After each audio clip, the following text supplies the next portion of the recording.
meus amigos do Brasil, tudo bem por aí? Estamos chegando com o nosso Visão Geral de hoje. Hoje é sexta-feira, que beleza, que ótimo, mas todos os dias são importantes, não é verdade? Estamos aqui com o nosso Visão Geral, sempre trazendo personalidades importantes, falando dos diversos segmentos da nossa sociedade. O assunto de hoje é muito interessante, interessa para todo mundo.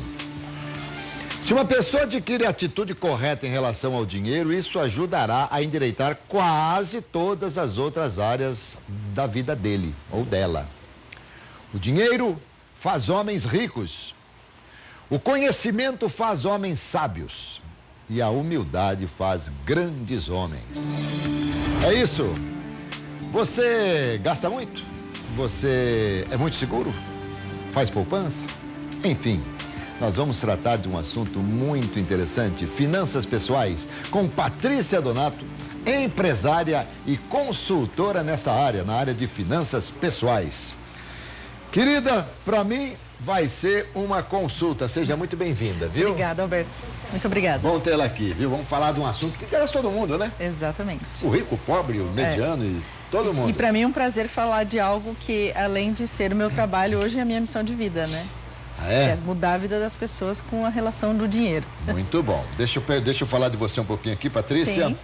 Patrícia Donato, empresária e consultora em finanças pessoais, formada em administração, tem MBA em gestão estratégica de negócios, é palestrante, especialista em finanças pessoais para empreendedoras, ministra cursos e workshops, é membro da Sociedade Latino-Americana de Coaching, dá aulas na Unimogi, Mogi Guaçu, para o MBA em Coach, disciplina Coaching Financeiro. Mogi Guaçu, eu nasci em Mogi Mirim, ali pertinho. É mesmo. Né? Você passa, você não entra na cidade quando vai pra lá. Você mora lá, não? Não, moro em Valinhos. Valinhos aqui, vem pra Campinas e tal, aí passando ali, você passa pela minha terra natal, Mogi Mirim. Bom, em primeiro lugar, o que te levou para esse segmento? Você gastava muito e de repente falou, opa, preciso mudar minha vida, como é que foi? Alberto, a gente vive numa sociedade que consome, né? Sim, e num país capitalista. Demais. Então, a minha história de vida começou aos 11 anos de idade, quando meus pais faliram. E pela primeira vez eu tive acesso às mudanças que o dinheiro acaba acarretando na sua vida quando o padrão de vida muda, os imprevistos, né? E a partir de lá eu percebia que a minha mãe conseguia viver com menos, mas eu sentia que ela não tinha segurança numa reserva, no futuro, né? Sim. E nos ensinou muita coisa que eu trago até hoje, que é muito válido para a minha vida, mas faltava algo mais. Aí, consequentemente, fui trabalhar em finanças, 20 anos no ambiente corporativo, depois me tornei consultora financeira empresarial, e o que eu percebia? Que eu organizava a empresa inteira, os procedimentos, e não organizava a cabeça do dono. E isso me frustrava, porque era comportamento, né?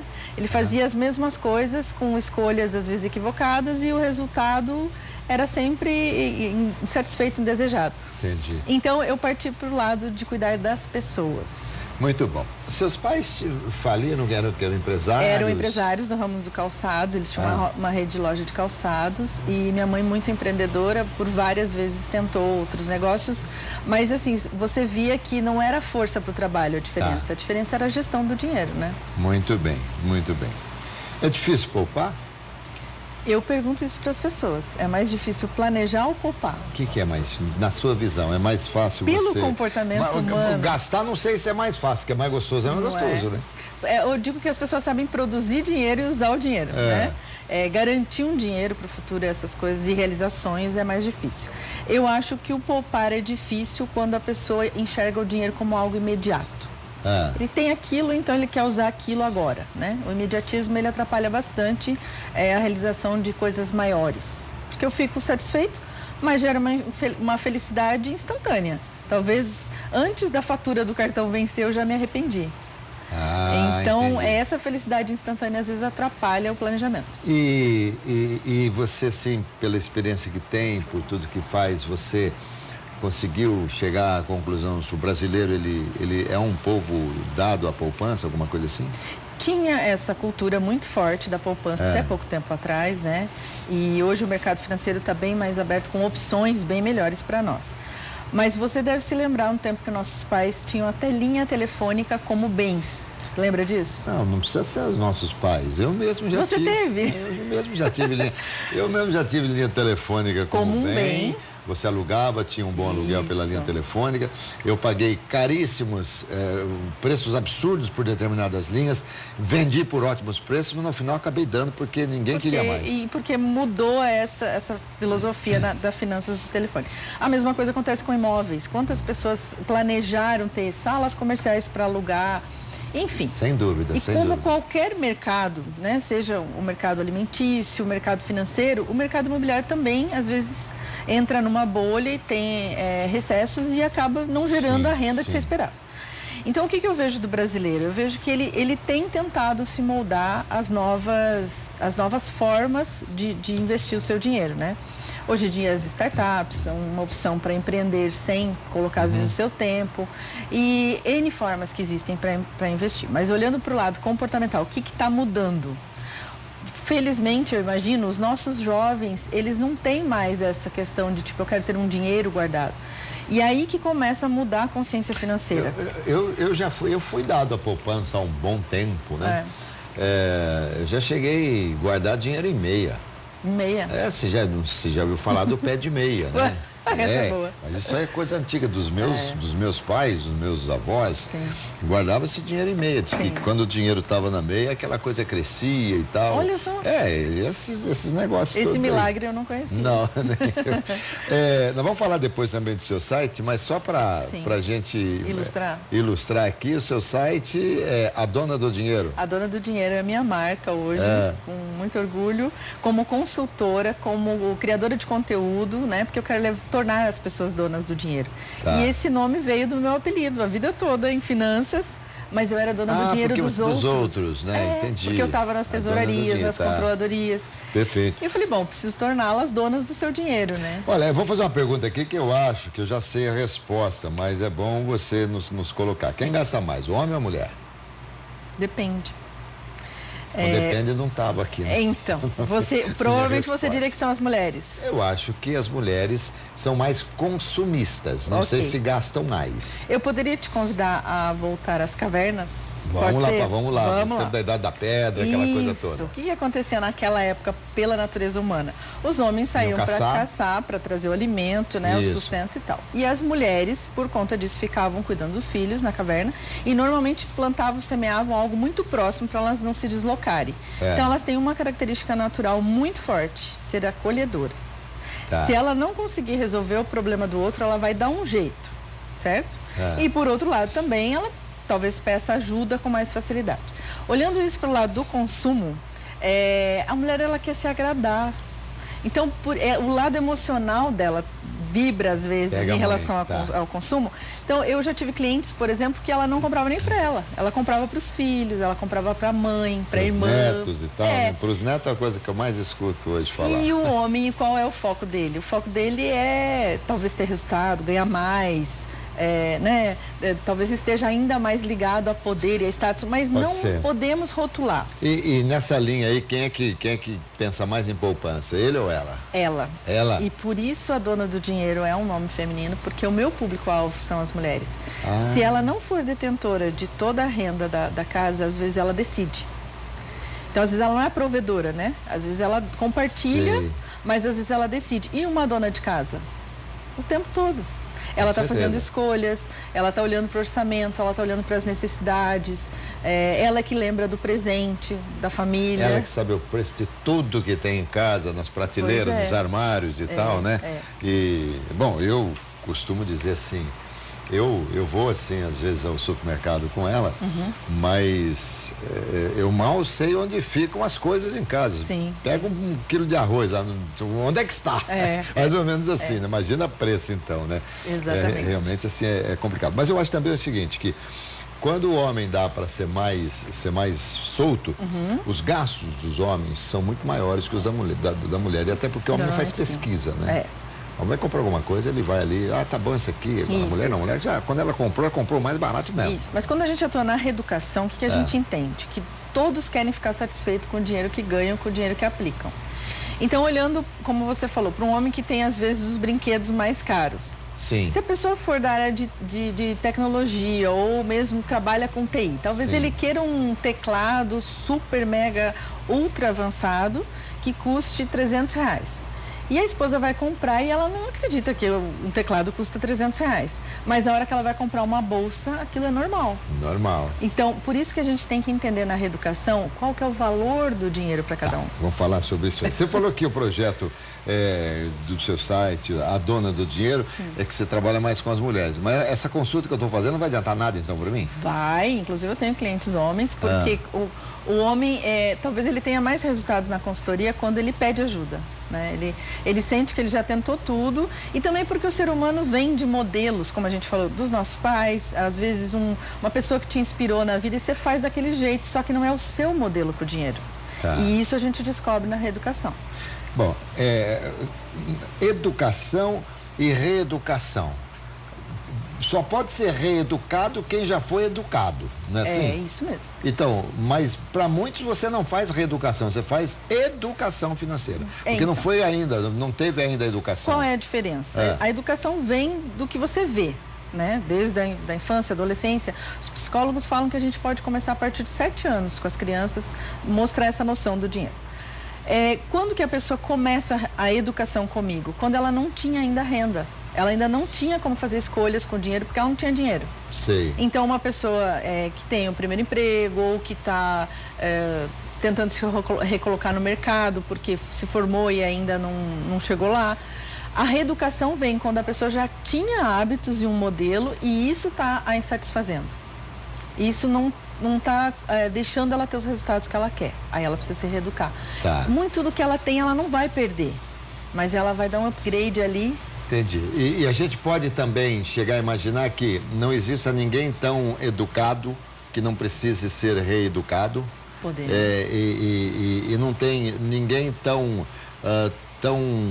assim... Consumista? Consumista, por exemplo, ou anticonsumista, que passe a ter uma educação, encontrar o ponto de equilíbrio. Tipo tio Patinhas, que guarda o dinheiro e não vive. Isso, exatamente. Exatamente. Tem gente que acha que eu sou o tio Patinhas, mas não tem nada a ver com isso, gente. Eu gosto muito de usar o meu dinheiro e ter meus objetivos e também ter minhas garantias.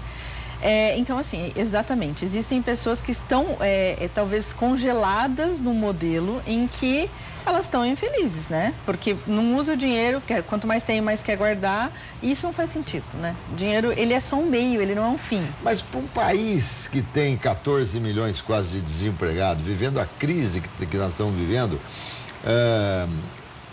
nós não estamos, assim, de certa forma, exagerando quando vamos tentar gastar bem, quando na verdade a gente tem que procurar pelo menos de início ganhar, porque nós estamos com uma dificuldade enorme de se ganhar. Eu acho que isso pode ser um paradoxo do que a gente gostaria que fosse. E, na verdade é assim, o brasileiro desempregado, você imagina que ele está fazendo o quê?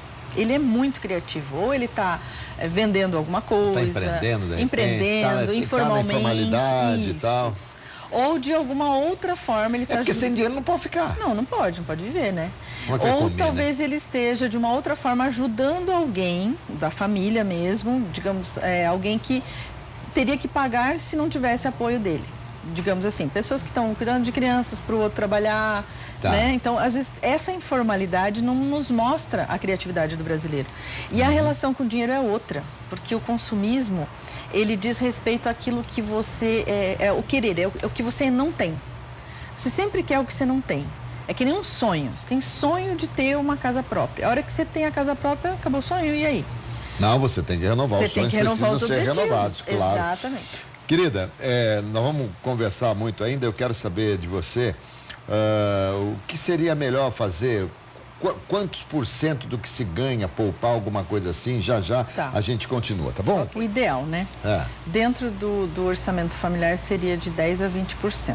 Ontem mesmo eu fiz um vídeo sobre isso. Planejamento familiar é bacana a gente ter, mas a gente tem que entender que depende da fase da vida, ele tem que ser flexível. Por exemplo, uma pessoa que ainda não casou, ou que mora com os pais, o jovem que mora com os pais, já está trabalhando, ele deveria guardar pelo menos 50% do que ele ganha. Olha, então, eu conheço um que mora com os pais, está trabalhando, acho que ele guarda 90%. É o seu filho? É? Que bom.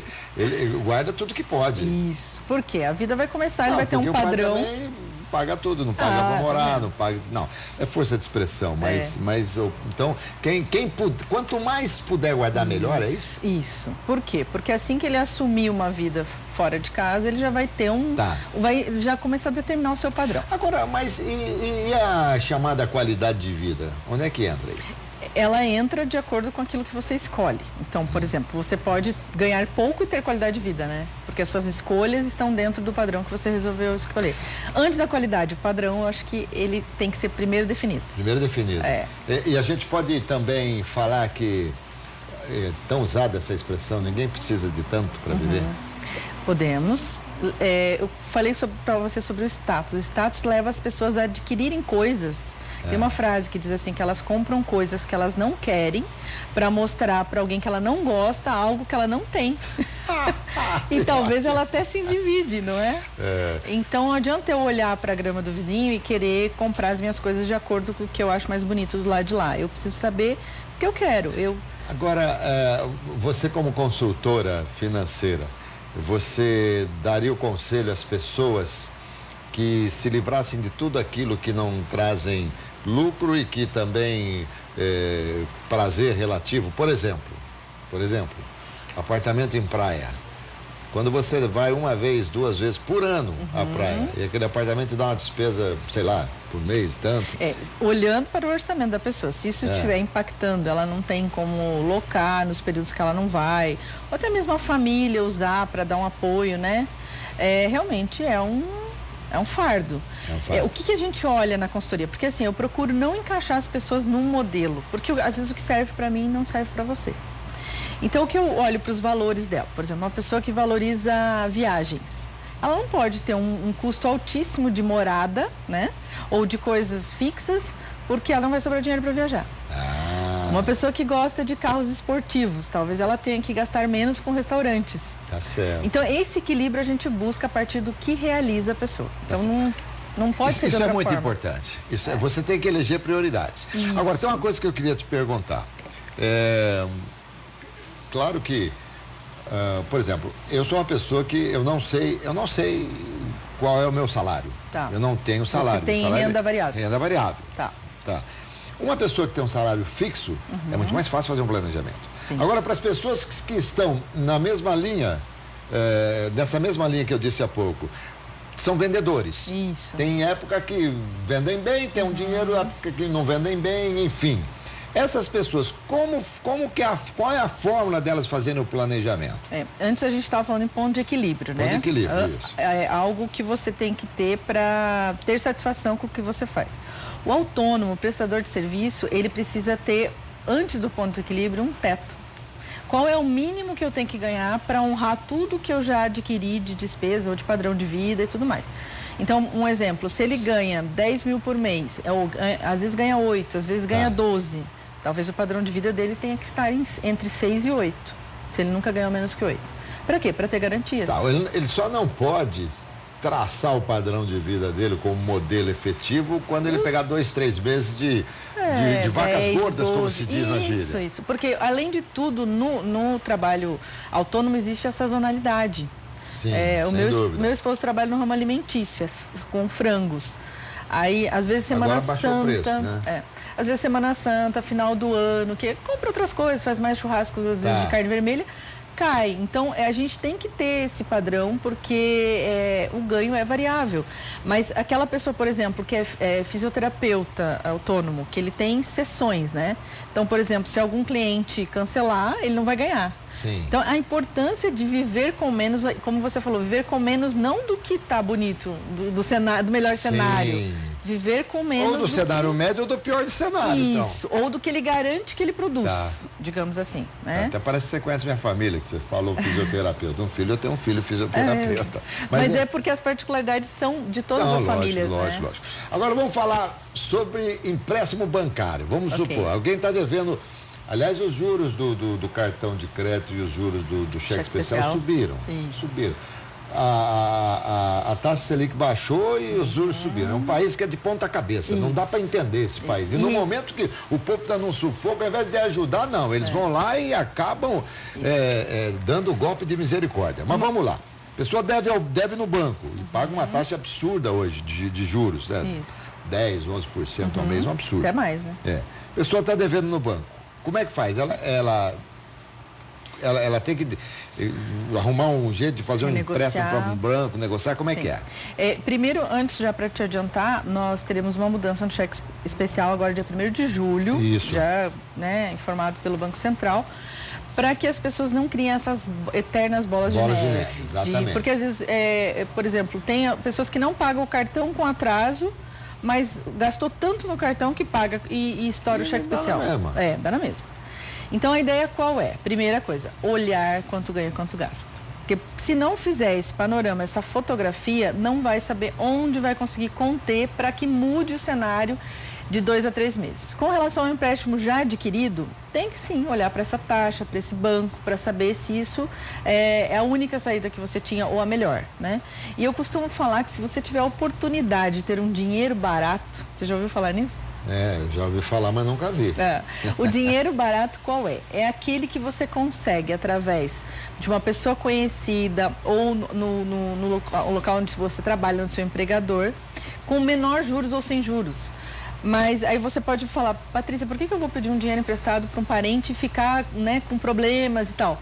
Negocie com o parente. Mas aí, eu vou aqui, eu não tenho cara, eu tenho vergonha de pedir dinheiro emprestado. A vergonha faz parte dos nossos sentimentos, porque é admitir que errou, num controle da sua própria vida. Mas eu já tive casos de clientes que conseguiram, com o sogro, ou de alguma forma, o dinheiro barato, que eu falei que era sem juros, e conseguiu honrar essa dívida em menos de 4 meses. Por quê? Com a reeducação, ele rearranjou as coisas de casa, ele tinha segundo carro parado, só consumindo IPVA e um monte de coisa. Sabe, aquilo que você falou, que a pessoa às vezes faz e não pensou, é o que ele vai olhar nesse momento. E esse dinheiro barato, ele vai dar uma tranquilidade de que você não deve para um banco pagar o dobro.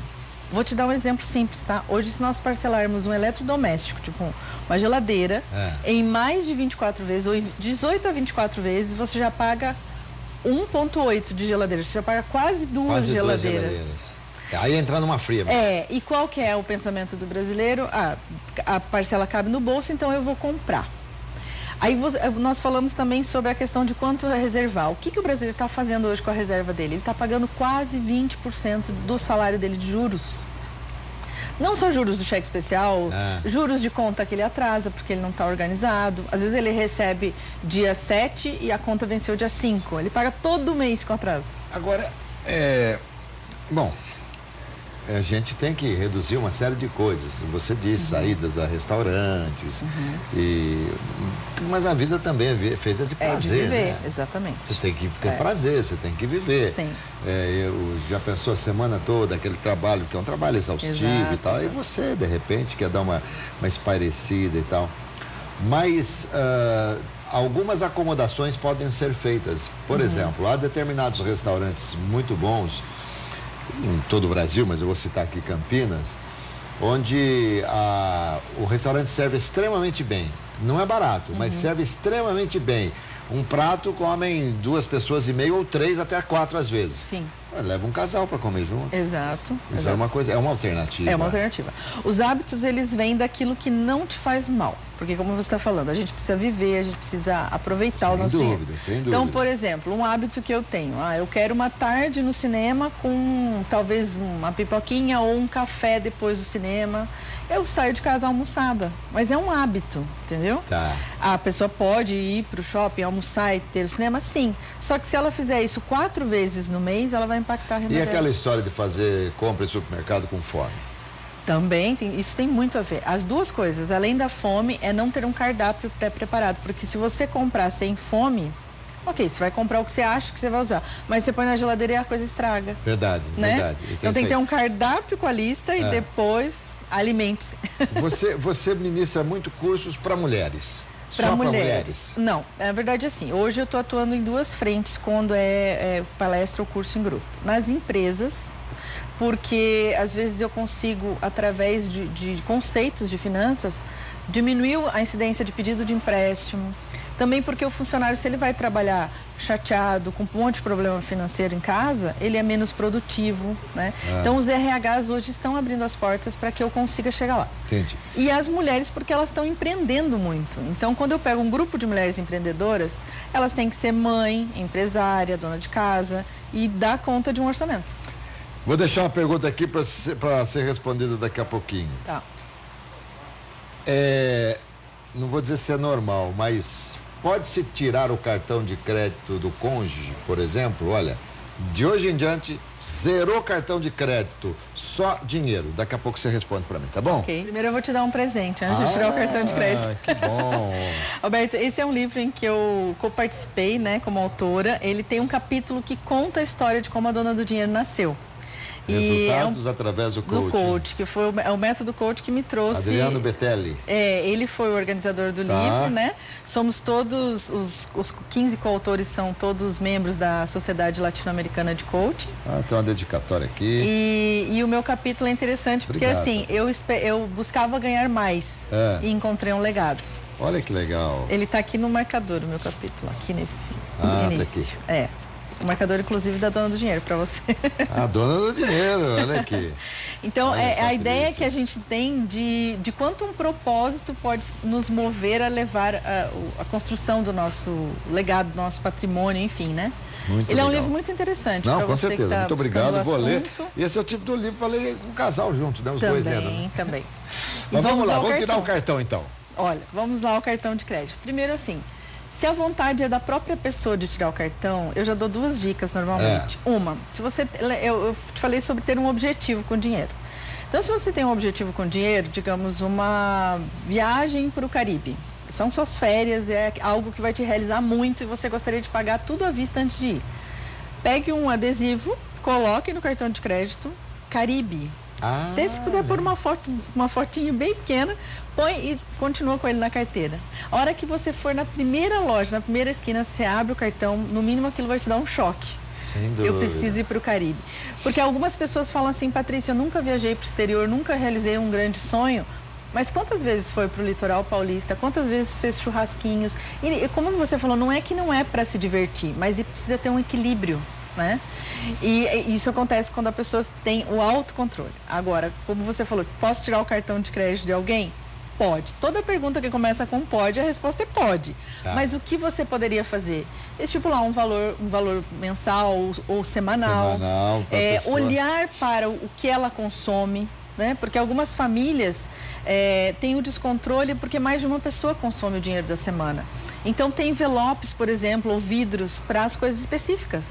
Às vezes, como a gente estava falando da economia doméstica, às vezes a gente gasta com alimento e cria um desperdício que aquele dinheiro poderia ser para outra coisa de lazer ou cuidados pessoais, né? Eu tenho uma cliente que assim, ela é muito preocupada com a casa e com ela mesma, às vezes ela se deixa de lado. E isso no longo prazo vai nos frustrar, porque o dinheiro é para realizar. Sem dúvida, sem então dúvida. Existe forma de tirar o cartão de crédito, sim. Muito bem.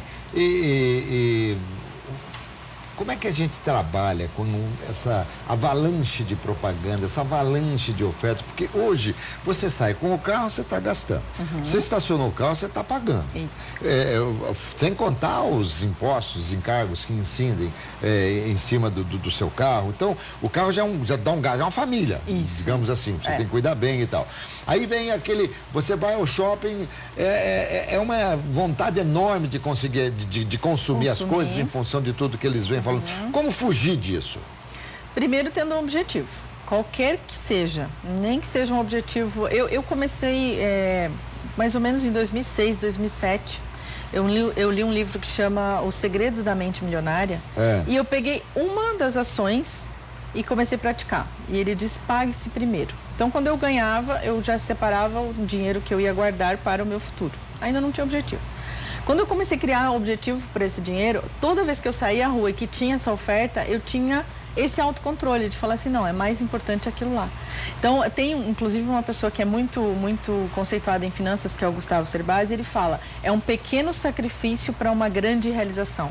Essa é a diferença entre o hoje e o futuro, né? E se a pessoa não tem esse hábito, que primeiro criar uma meta. Quer ver um exemplo? Nós estamos quase chegando em maio.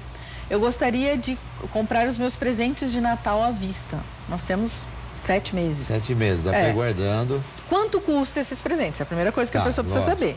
E guardando por mês e chega em dezembro e compra à vista. Aliás, não chega em dezembro, chega em novembro e compra à vista. Porque em dezembro provavelmente vai subir. E eu já fiz esse teste.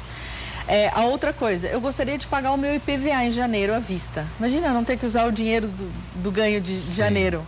Começa, faz um envelopinho, ou envelope, ou uma conta paralela, tipo uma poupança que você não usa. Porque eu falo que esses objetivos até um ano, você não precisa colocar ele numa grande aplicação, imaginar que ele vai te dar um grande rendimento. Simplesmente você vai guardando ali. E o objetivo dele talvez seja adquirir o comportamento de comprar à vista, que é o mais difícil. E é o mais difícil, no entanto, é o melhor.